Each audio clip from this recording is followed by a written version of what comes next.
Euzubillahimineşşeytanirracim. Bismillahirrahmanirrahim. Allahümme salli ve sellem ala seyyidina ve aleyna mesajmen. Euzubillahimineşşeytanirracim. Bismillahirrahmanirrahim. Ereytellezi yukazi bittin fezâlikellezi yed'u'l yetim ve lâ yahuddu alâ ta'amil miskin fevcûn musallin. Ellezîne hum an salâtuhum zâhûn. Ellezîne hum yirâûne ve yemna'ûnel mâ'ûn. Sadakallâhu azîm. Euzubillahimineşşeytanirracim. Bismillahirrahmanirrahim. Esselamu aleyküm ya Resulallah. Esselamu aleyküm ya Habibullah.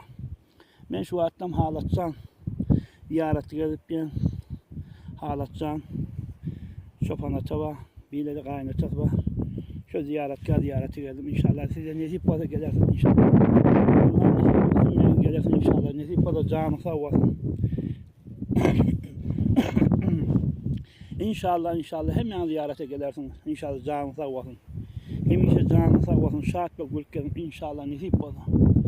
Allah'tan ne dilerseniz versin inşallah. Hemişe canı sağ olsun. Hiç öyle miriçilik olmasın. Hemişe sarfal ve gülkerim inşallah. Hemişe bir radiyattan çıkarma. Hemişe özüne doğadın da mirileri doğadın.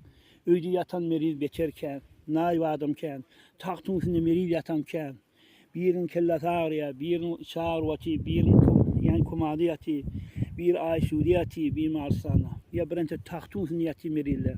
Her porun mirizi attı var. Ya birentekler yaşı olakam mottur pakirler, yürüyüp bilen ağır.